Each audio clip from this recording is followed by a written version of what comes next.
الشيطان الرجيم بسم الله الرحمن الرحيم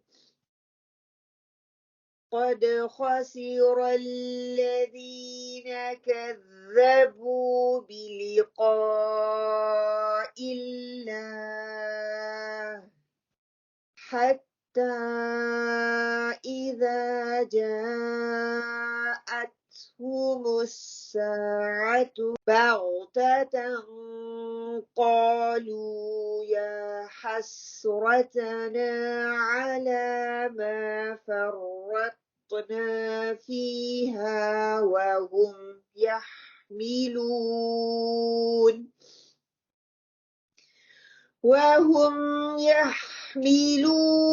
أوزارهم على ظهورهم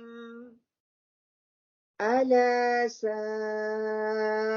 ما يزرون وما الحياة الدنيا إلا لعب ولهو وللدار الآخرة خير للذين يتقون أفلا تعقلون قد نعلم إنه ليحزنك الذي يقولون فإنهم لا يكذبونك ولكن الظالمين بآيات الله يجحدون